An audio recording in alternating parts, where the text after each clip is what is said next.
Hare Krishna. Hare Krishna. So here we are doing a reading again. We thought we'd try to get the association of Lord Chaitanya. So, yeah, where are we reading from? Canto 3, Chapter 6, Text 9. The chapter's entitled Creation of the Universal Form. And it's continuing the talks between Vidura and Maitreya. Okay. Om Namo Bhagavate Vasudevaya. Om Namo Bhagavate Vasudevaya. Om Namo Bhagavate Vasudevaya. Oh, we were saying it together. Yeah, I know. Oh. Alright, text 9. The gigantic universal form is represented by 3, 10 and 1 in the sense that he is the body and the mind and senses. He is the dynamic force for all movements by 10 kinds of life energy. Oh, wow. And he is the one heart whose life energy is generated. So yesterday, all that I explained from the purport that I thought was the 1, the 3, and the 10 seems to be different. Right. Right. Right, purport. In Bhagavad Gita 7, chapter 7, verses 4 to 5, it is stated that the 8 elements, earth, water, fire, air, sky, mind, intelligence, and false ego, are all products of the Lord's inferior energy.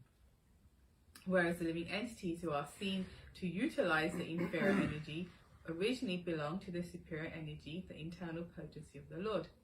The 8 inferior energies work grossly and subtly, whereas the superior energy works as the central generating force. This is exposed in the human body. The gross elements, namely earth, etc., form the external gross body and are like a coat, whereas the subtle mind and false ego act like the inner clothing of the body. The movements of the body are first generated from the heart, and all the activities of the body are made possible by the senses, powered by the 10 kinds of air within the body. So it is 10 kinds of air, remember? Yeah. The 10 kinds of air are described as follows. The main air passing through the nose in breathing is called prana. The air which passes through the rectum is evacuated bodily air is called apana. The air which adjusts the foodstuff within the stomach and which sometimes sounds as belching is called samana.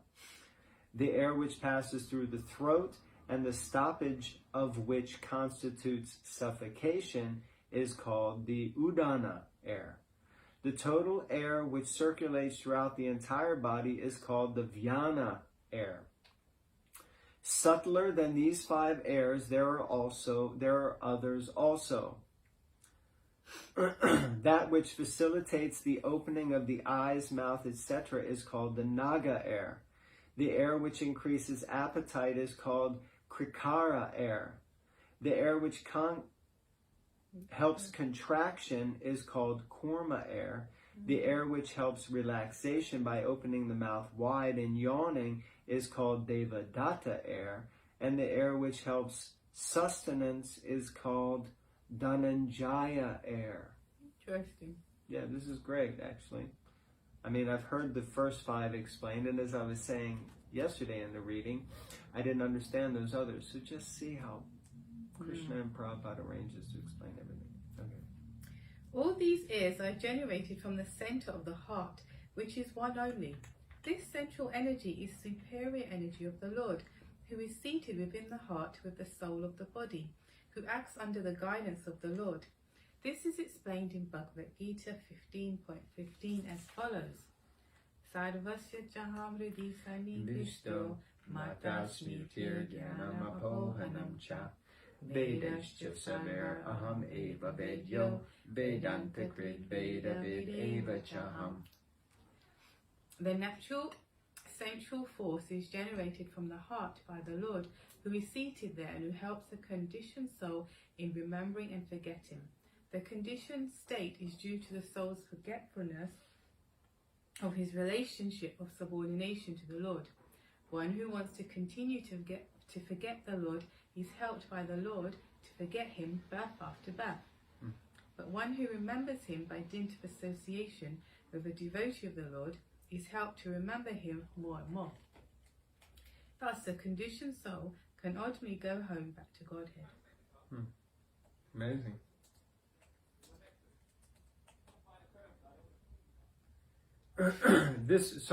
I like to take notes when we read, and I don't get to do it so much in my personal reading. I always take lots of notes, but because we're reading like this, I don't get to take as many notes. So when I find something that I think is really worth noting, I have to take a moment and note. So I hope you'll please forgive me. Okay, we noted that. We know you like to take notes. Noted. Noted, mate. This process of transcendental help by the Lord is described in the Bhagavad Gita 10:10 as follows. Tesham sarata yuktanam bhajatam pritipurvikam dadami buddhi yogam tam yena mam upayanti te. The Buddhi Yoga process of self-realization with intelligence transcendental to the mind, devotional service, can alone elevate one from the conditioned state of material entanglement and the cosmic construction. That's pretty far out, purple. Can elevate one from the conditioned state of material entanglement and the cosmic construction. Jai Prabhupada. The conditioned state of the living entity is like that of a person who is within the depths of a huge mechanical arrangement. The mental speculators can reach the point of Buddhi Yoga after many, many lifetimes of speculation, but the intelligent person who begins from the platform of intelligence above the mind makes rapid progress in self-realization, because the Buddhi Yoga process entails no fear of deterioration or retrogression at any time. It is the guaranteed path to self-realization as confirmed in the Bhagavad Gita 2:40. Neha bikramanashosi pratyavayo navidyate. That's that verse. The mental speculators cannot understand that the two birds, Svetasvatara Upanishad, sitting in one tree are the soul and the supersoul. The individual soul eats the fruit of the tree, while the other bird does not eat the fruit, but only observes the activities of the eating bird. Without attachment, the witnessing bird helps the fruit-eating bird perform fruitful activities. One who cannot understand this difference between the soul and the supersoul, or God and the living entities, is certainly still in the entanglement of the cosmic machinery, and thus must still await the time when he will be free from bondage. Very interesting. Thoughts, reflections? Okay. Well, it seems pretty simple in one sense. It seems that you need to understand the difference between the soul and the super soul, or God and the living entity. And if you don't, you remain in a covered or conditioned state. Yeah. There's a lot being spoken about Buddhi Yoga, which is often a confusing thing. And Bhagavad Gita Prabhupada says Buddhi Yoga is non-different from Bhakti Yoga. Here he seems to be making the same point, but yeah, interesting. I didn't quite get how the purport actually explained these 1, 3, and 10 that is in the verse. In the verse. Yeah. It didn't really get into that, if you ask me. But maybe it'll be just now coming. So we'll see. Is it me? Yeah. Text 10. The Supreme Lord is the super soul of all the demigods entrusted with the task of constructing the cosmic manifestation. Being thus prayed to by the demigods, he thought to himself and thus manifested the gigantic form for the understanding. The impersonalists are captivated by the gigantic universal form of the Supreme. They think that the control behind this gigantic manifestation is imagination. The intelligent persons, however, can estimate the value of the cause by observing the wonders of the effects. For example, the individual human body does not develop from the womb of the mother independently, but because the living entity, a soul, is within the body. Without the living entity, a material body cannot automatically take shape or develop. When any material object displays development, it must be understood that there is a spiritual soul within the manifestation. The gigantic universe has developed gradually, just as the body of a child develops. The conception that the transcendence enters within the universe is therefore logical. As the materialist cannot find the soul and the supersoul within the heart, similarly, for want of sufficient knowledge, they cannot see that the Supreme Soul is the cause of the universe. The Lord is therefore described in the Vedic language as Avan Manasa Gochara, beyond the conception of words and minds. Due to a poor fund of knowledge, the mental speculators try to bring the supreme try to bring the supreme within the purview of words and minds. But the Lord refuses to be so intelligible. The speculator has no adequate words or mind to gauge the infinity of the Lord. The Lord is called Adhoksaja, or the person who is beyond perception by the blunt, limited potency of our senses. One cannot perceive the transcendental name or form of the Lord by mental speculation.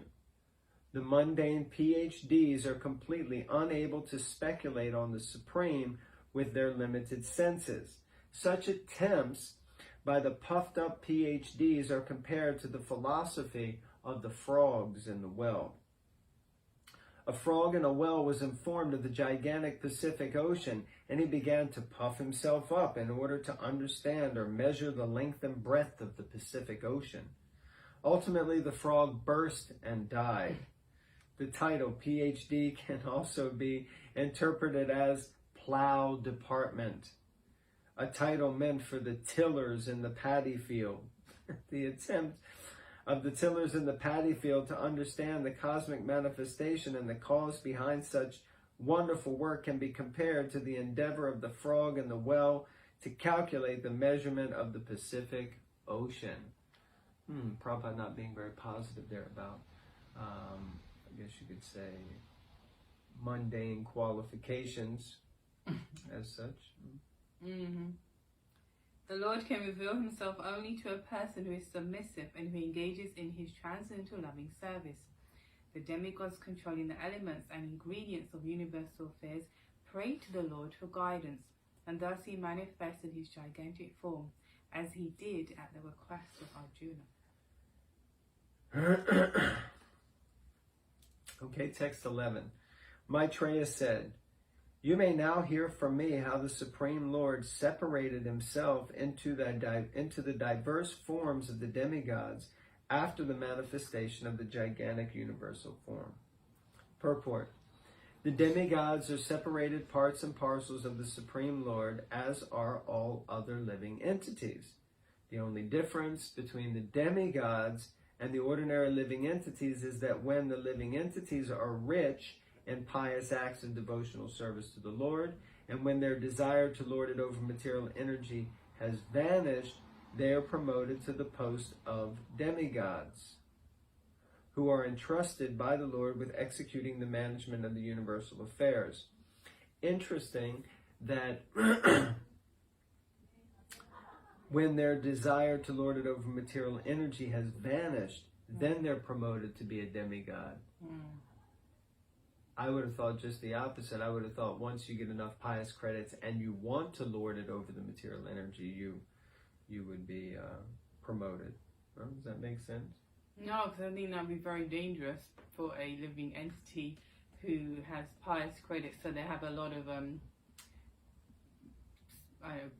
credit, like money in the bank, and then you give them power, because demigods have a lot of they have beauty, they have wealth, they have so many material facilities.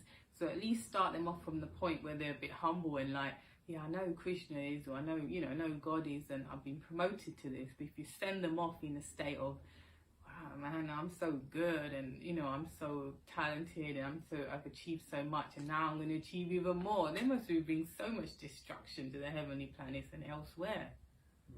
As it is, the demigods get a good thrashing every now and then in the service of the Lord, even without their desires.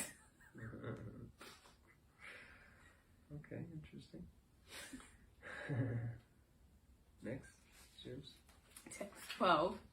Agni, or heat, separated from his mouth, and all the directors of material affairs entered into it in their respective positions. By that energy, the living entity expresses himself in words. Purport. The mouth of the gigantic universal form of the Lord is the source of the speaking power. The director of the fire element is the controlling deity, or the Adidaiva. The speeches delivered are Adiyatma, or bodily functions, and the subject matter of the speeches is material productions, or the Adibhutra principle. That's another way of defining Adiyatmika, Adidaiva, and Bhautika. Yeah. Interesting. Yeah. Interesting. This, I need to make a note of these things. Ask some questions. Yeah. So, do you want me to read on? No, I'll read. I can keep everybody occupied just for a minute. Alright. There was an Englishman, Irishman, Scottishman walked into a pub. No, I'm joking. Only some of you would get that joke. Let's see who does. Okay. So, text 13. When the palette of the gigantic form was separately manifested, Varun, the director of water, and the planetary systems entered therein, and thus the living entity has the facility to taste everything with his tongue. So the palette of the universal form was created as Varuna, who's the lord of the sea, the ocean, the water. And it entered... Air. Varun. No, that's Vayu is air. But It says right there, water. Where? Varun, director. Yeah. Where are you reading it? Well, here where it says water, because that's what Oh, Varun no, directs. my one says air. Dun, dun, dun. Oh, no. Oh, maybe you're reading the wrong book. Well, but Varun is he's the director of water. Okay. Varuna. Alright, let's move on. And then you have the facility to taste everything with the tongue. Interesting. 14. When the Lord's two nostrils separately manifested themselves, the dual Ashwini Kumaras entered them in their proper positions, and because of this, the living entities can smell the aromas of everything. Sometimes good, sometimes bad. Thereafter, text 15, the two eyes of the gigantic form of the Lord were separately manifested. The sun, the director of light, entered them with the partial representation of eyesight, and thus the living entities can have vision of forms. Text 16, when there was a manifestation of skin separated from the gigantic form, Anila, the deity directing the wind, entered with partial touch, and thus the living entities can realize tactile knowledge. 17.